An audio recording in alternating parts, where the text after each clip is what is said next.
लोकसभा चुनाव के चौथे चरण में आज मध्य प्रदेश की मंदसौर सीट पर भी मतदान हुआ, जहां पुलिस बंदोबस्त के बीच मतदान प्रक्रिया जारी रही। लोकसभा चुनाव के चौथे फेज में आज 9 राज्यों और 1 केंद्र शासित प्रदेश जम्मू कश्मीर की 96 सीटों पर वोटिंग चल रही है। इसके अलावा आंध्र प्रदेश की 175 और ओडिशा की 28 विधानसभा सीटों पर भी मतदान हो रहा है। लोकसभा चुनाव के लिए पहले ही 3 चरण के मतदान हो चुके हैं और आज देश भर के कई राज्यों में चौथे चरण का चुनाव आयोजित किया गया है, जिसमें मध्य प्रदेश के मंदसौर की सीट भी शामिल है। मंदसौर प्रशासन द्वारा पिछले कई दिनों से चुनाव की तैयारियां की जा रही थी। आज चाक चौबंद पुलिस बंदोबस्त के बीच यहां वोटिंग प्रक्रिया को अंजाम दिया जा रहा है, जिस पर एडिशनल एसपी गौतम सोलंकी ने जानकारी दी। देखिए, आज फोर्थ फेज का मंदसौर में भी लोकसभा का चुनाव है और इसको लेकर हमारी पूरी तैयारियां हैं और लगभग हमारा 4200 का फोर्स इसमें लगाया गया है। हमारी जो सेंट्रल पैरामिलिट्री फोर्सेस है क्रिटिकल मतदान केंद्रों पर लगाई गई है। इसके अलावा जो एसएपी है, होमगार्ड है और जो हमारा स्टेट जो हमारी जिला बल है, ये भी विभिन्न मतदान केंद्रों पर लगाया गया है। सभी लगभग मतदान केंद्र हमारे आर्म्स उससे कवर है। इसके अलावा जो हमारी सुपरवाइजरी मोबाइल है, क्यूआरटी मोबाइल है और 117 लगभग सेक्टर पुलिस मोबाइल है, जो लगातार सभी मतदान केंद्रों पर भ्रमण करती रहेंगी। यहां भारतीय जनता पार्टी की ओर से प्रत्याशी सुधीर गुप्ता चुनाव लड़ रहे हैं, जिन्होंने सुबह 7 बजे ही मतदान केंद्र पहुंचकर अपने मताधिकार का प्रयोग किया। आम जनों के लिए यहां अलग अलग तरह के मतदान केंद्र बनाए गए हैं, जिस पर दिन भर वोटिंग प्रक्रिया जारी रही। कि अपनी लोकतांत्रिक व्यवस्थाओं को मजबूत करने के लिए मतदान करें और मैं आज इस बात के लिए प्रसन्न हूं कि मैंने इस प्रक्रिया में भाग लिया और मतदान करके एक नागरिक होने के नाते मैंने भारत के प्रति अपने कर्तव्य को पूर्ण किया है। देखिए, जनता से अपील तो मैं एक बात यही कहूंगा कि भारत को एक विकसित राष्ट्र बनाना है, उस पर हम दृढ़ता से कदम आगे बढ़ा चुके हैं और इसीलिए राष्ट्र के नागरिक होने के नाते हमारे सबके कर्तव्य है कि भारत की 140 करोड़ आबादी के लिए सभी हितों को समान रूप से सब तक पहुंचे, इसके लिए व्यावहारिक कदम उठाने वाली सरकारों का चयन करें। वहीं मध्य प्रदेश के उप मुख्यमंत्री जगदीश देवड़ा ने भी मतदान केंद्र पहुंचकर आम लोगों की तरह कतारों में लगकर अपने मताधिकार का प्रयोग किया। आज मंदसौर की जनता बढ़ चढ़कर लोकतंत्र के उत्सव में शिरकत कर रही है, जिसमें आम नागरिकों के साथ साथ राजनीतिक दलों के नेता भी शामिल हुए। बहुत अच्छा मौसम है, गर्मी जरूर है लेकिन फिर भी राहत है। सब लोग उत्साह के साथ मतदान करने घर से निकले हैं और सभी राजनीतिक दल भी और सामाजिक संस्थाएं भी, जनप्रतिनिधि भी, सब लोग मिलकर के मोटिवेट कर रहे हैं। लोगों के घर घर जाकर के कह रहे हैं कि भाई मतदान ज्यादा से ज्यादा करो। तो मुझे लगता है कि लोकतंत्र में इससे बड़ा कोई दान नहीं हो सकता है मतदान के अलावा। इसीलिए प्रधानमंत्री जी ने भी कहा है कि पहले मतदान फिर जलपान, तो सब खाना पीना बाद में, पहले मतदान करने जाए, ऐसी अपील की है। मैं भी प्रार्थना करूंगा पूरे मंदसौर संसदीय क्षेत्र से भी और जहां जहां ये मतदान हो रहा है वहां पर मैं अपील करूंगा कि वो ज्यादा से ज्यादा मतदान करें। अब जो है वो अंतिम चरण का मतदान है, क्या उम्मीद लगती है आपको? 29 सीट पर भारतीय जनता पार्टी चुनाव जीतेगी। गुजरात के अमरेली में लोकसभा चुनाव तो हो गए हैं, लेकिन भारतीय जनता पार्टी के नेताओं की अंदरूनी कलह अब खुलकर सामने आ रही है। गुजरात के अमरेली की राजनीति इन दिनों गरमाई हुई है। यहाँ पिछले कई सालों से सांसद नारायण काछड़िया को भारतीय जनता पार्टी ने टिकट न देकर भरत सुतरिया को टिकट दी थी, जिसका विरोध नारायण काछड़िया ने अपने बयान में पिछले दिनों किया था, जिस पर भारतीय जनता पार्टी के अमरेली के सांसद प्रत्याशी भरत सुतरिया ने नारायण काछड़िया को एक पत्र लिखा है और उन्होंने आखिरी बार थैंक यू भी कहा है। इस मामले में भरत सुतरिया ने अपनी प्रतिक्रिया भी दी है। पत्र जो मैंने 2 દિવસ पहला हमारा सांसद साहेबનું નિવેદન આવ્યું તે બાબતથી મેં એને પત્ર લખેલો હતો। પત્ર મેં એ લખેલો હતો કે મેં આપને જ્યારે જ્યારે મને પદ મળ્યું ત્યારે ત્યારે મેં આપને થેન્ક યુ બોલેલો છું। પછી તાલુકા ભાજપ મહામંત્રી બન્યો ત્યારે પણ, તાલુકા પંચાયત પ્રમુખ બન્યો ત્યારે પણ અને જિલ્લા પંચાયતની ટિકિટ મળી મને 2021માં ત્યારે પણ ને જિલ્લા પંચાયતનો પ્રમુખ બન્યો ત્યારે પણ મેં હર વખત અમારા સાંસદશ્રીને થેન્ક યુ બોલેલો હતો, તે મેં પત્ર લખેલો છે. તો મારી પર આક્ષેપ લાગવામાં આવ્યો હતો કે ભરતભાઈ જે ઉમેદવાર લોકસભાના છે ને થેન્ક યુ બોલતા પણ નથી આવડતું, એ માટે મેં પત્ર લખેલો હતો. તો પત્રની લીટી આખરી કોલમ પૂરું થતું હતું એટલે મેં પાછું છેલ્લે લખ્યું આખરી વાર થેન્ક યુ, એટલે પત્ર માટે. બાકી એ મારા આદરણીય છે અને ગુરુ છે, હું એને માનું છું અને માનવાનો છું, એમાં કોઈ શંકાનું સ્થાન નથી. गुजरात में चुनाव प्रचार शांतिपूर्ण माहौल में संपन्न होने पर वडोदरा आए डीजीपी विकास सहाय ने पुलिस की कार्यवाही की सराहना की. लोकसभा चुनाव के तीसरे चरण में गुजरात की सभी सीटों पर शांतिपूर्ण माहौल में वोटिंग कराई गई है. इसी उपलक्ष्य में गुजरात के डीजीपी विकास सहाय वडोदरा दौरे पर आए. यहाँ पुलिस भवन में उनका गार्ड ऑफ ऑनर के साथ सम्मान किया गया.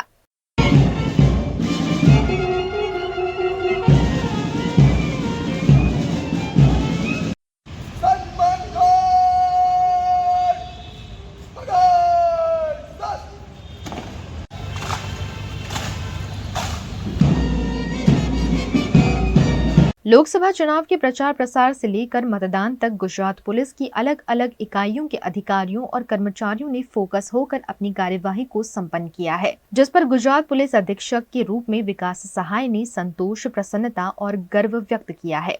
चुनाव के दौरान जिस तरह की चुनौतियों का पुलिस विभाग को सामना करना पड़ा, उस पर उन्होंने पत्रकार परिषद में बात भी की.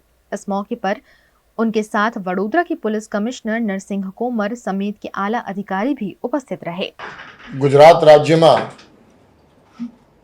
लोकसभा चूंटणी खूब शांतिपूर्ण माहौल में सफलतापूर्वक संपन्न थई छे.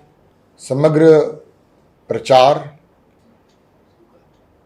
ना समयगाळा में अने मतदान दिवसे गुजरात पुलिस अलग अलग एकमों अधिकारीओ ने कर्मचारीओ द्वारा जे फोकस्ड कामगीरी करवामां आवी अने इलेक्शन कमिशन ऑफ इंडिया ना जे मार्गदर्शन हता, जे आदेशों हता, ए ध्यान में राखीने गुजरात पुलिस तरफथी जे कामगीरी करवामां आवी ए कामगीरी थी मने गुजरात पुलिसना वडा तरीके खूब संतोष छे, खूब प्रसन्नता छे अने खूब गर्व पण छे. आपणे जाणीए छीए के चूंटणी दरमियान अलग अलग प्रकारनी चुनौतीओ होय छे अने ए चुनौतीओनो सामना करवा माटे अने ए चुनौतीना कारणे कोई जगह कोई अनिच्छनीय बनाव न बनी जाए, ये पुलिसनी एक खास एना पर ध्यान केंद्रित करवानी होय छे. अने आपणे जाणीए छीए के गुजरात राज्य में इंसिडेंट फ्री लोकसभा चूंटणीनुं आयोजन थयुं छे.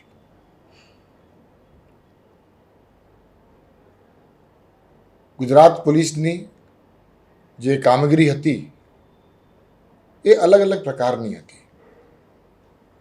इलेक्शन कमिशन ऑफ इंडिया तरफथी राज्य पुलिसनी कामगीरी बाबतमां अमुक अपेक्षाओं होय छे अने एना माटे ए लोको तरफथी मार्गदर्शन आपवामां आवे छे, सूचनाओं आपवामां आवे छे, आदेशो आपवामां आवे छे. आजे वडोदरा शहर તેમજ વડોદરા રેન્જના વરિષ્ઠ પોલીસ અધિકારીઓ સાથે મારી મીટિંગ થઈ અને એ મીટિંગમાં તેમના તરફથી લોકસભા ચૂંટણીના અનુસંધાને જે સારી અને પ્રશંસનીય કામગીરી કરવામાં આવી અને જેના કારણે ચૂંટણીની સમગ્ર પ્રક્રિયા સફળતાપૂર્વક શાંતિપૂર્ણ માહોલમાં પૂર્ણ થઈ, તે બદલ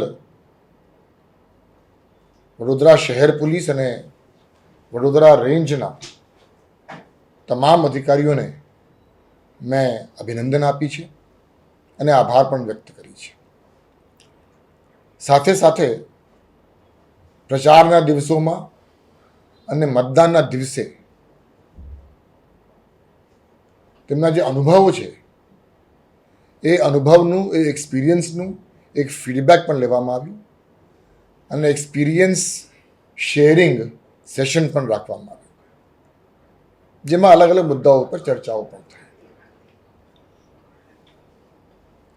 શાંતિપૂર્ણ માહોલમાં મતદાન અને પ્રચારની પ્રક્રિયા પૂર્ણ થઈ તે બદલ ગુજરાત પોલીસ વતી હું દરેક રાજકીય પક્ષના આગેવાનો નેતાઓને પણ આભાર વ્યક્ત કરું છું અને મતદારોના પણ આભાર વ્યક્ત કરું છું. મતદાનના દિવસે ગુજરાત પોલીસને મતદારો તરફથી જે સાથ અને સહયોગ અને મદદની અપેક્ષાઓ હોય છે એ અપેક્ષા મુજબ મતદારો તરફથી જે આપણને સાથ સહકાર મળ્યું છે તે બદલ ગુજરાત રાજ્યના તમામ મતદારોને ગુજરાત પોલીસ વતી આભાર વ્યક્ત કરું છું અને શાંતિપૂર્ણ માહોલમાં આ સમગ્ર પ્રક્રિયા સંપન્ન થવામાં મતદારોના, આપ લોકોના, આમ જનતાનો, રાજકીય પક્ષના આગેવાનોનો પણ ખૂબ મોટું યોગદાન છે. એટલે એ યોગદાન બદલ પોલીસ વડા તરીકે આભાર વ્યક્ત કરું છું અને આજે વડોદરા શહેરના અધિકારીઓ અને રેન્જના અધિકારીઓ સાથે મારી મીટિંગ થઈ, બધાને મળીને અભિનંદન પાઠવ્યો છું અને ભવિષ્યમાં પણ ગુજરાત પોલીસના તમામ અધિકારીઓ અને કર્મચારીઓ આ પ્રકારની સારી કામગીરી કરતા રહેશે એવા આશા પણ મેં વ્યક્ત કરી છે. गुजरात के वडोदरा में दामलेस शुभ मंगल मैरिज ब्यूरो द्वारा पुनर्विवाह उत्सुक लोगों के लिए विशेष मार्गदर्शक कार्यक्रम का आयोजन किया गया. वडोदरा में पिछले कई सालों से दामलेस शुभ मंगल मैरिज ब्यूरो द्वारा जोड़ियां मिलाने का काम किया जाता है. इसी के तहत शुभ मंगल वधू वर सूचक ब्यूरो द्वारा रिश्तों के रंग लहराएंगे दिल की आवाज से अंतर्गत विशेष कार्यक्रम आयोजित किया गया, जिसमें पुनर्विवाह उत्सुक लोगों को आमंत्रित कर उन्हें मार्गदर्शन दिया गया. एडवाइजर का एक अच्छी कहानी मैं हमेशा कहता हूँ कि बीरबल और अकबर की कहानी है. एक बार बादशाह के दांत पे दर्द हुआ तो उन्होंने बीरबल को बोला कि मेरे दांत पे दर्द है, इलाज करो. तो बीरबल ने बोला मैं थोड़ी ना हकीम हूँ, मुझे क्या पता. तो बोले वो मुझे नहीं पता, मुझे इलाज करो. बोले ठीक है, मुझे 15 मिनट दीजिए. तो अकबर उनको बोलता है कि 15 मिनट तो डॉक्टर बन जाएगा. तो बोले आप देखिए, कमाल देखिए. तो 15 मिनट दरबार में लोग आ रहे थे तो दरबार के पास बीरबल ऐसा दांत पकड़ के खड़ा रह गया और जितने आए हर एक ने पूछा क्या हो गया. तो बोले दांत में दर्द है. तो हर एक ने बोला लौंग लगाओ, इलायची लगाओ, ये करो वो करो. तो इतनी बड़ी लिस्ट लेके 15 मिनट के बाद तो बादशाह के पास आए, ये रहा आपका इलाज. बोले आपको इतना सारा कैसे पता चला. बोले कुछ नहीं, नीचे सब एडवाइजर्स थे, जितने आए बोलते कि इसका इलाज ये करो. तो बोले इसमें से मुझे करना क्या है. तो बोले इसके लिए डॉक्टर चाहिए. बड़ोदरा की निजी होटल में आयोजित इस कार्यक्रम में बड़ी संख्या में पुनर्विवाह इच्छुक लोगों की उपस्थिति रही, जिसमें वरिष्ठ काउंसलर और विशेषज्ञ सुनील करकरी ने मार्गदर्शन दिया. साथ ही इस मौके पर वैशाली भागवत, हिमांशु शाह, जगदीश घनेश्वर, श्रीकांत सरपे, संयोजक माधुरी दामले समेत के लोग भी उपस्थित रहे. मेरा इस मैरिज ब्यूरो के रिलेटेड बहुत अच्छा अनुभव है, क्योंकि यहाँ के लोग बहुत अच्छी तरीके से गाइड करते हैं और अच्छा जीवन साथी ढूंढने में मदद करते हैं. जो ये मैरिज ब्यूरो शुरू किया था श्री दत्तात्रेय वडनेरकर जी ने, और अभी उनका संचालन कर रही है माधुरी दामले जी. तो वो एक यहाँ पे कार्यक्रम उन्होंने आयोजित किया है जिसका शीर्षक है रिश्तों के रंग लहराएंगे दिल की आवाज़ से. इसमें इन लोगों ने जो पुनर्विवाहित इच्छुक लोग हैं उन लोगों के लिए एक अच्छा प्लेटफॉर्म बनाया है कि वो लोग अपना जीवन साथी ढूंढ पाए, क्योंकि दोबारा शादी करना हो तो एक मुश्किल काम होता है.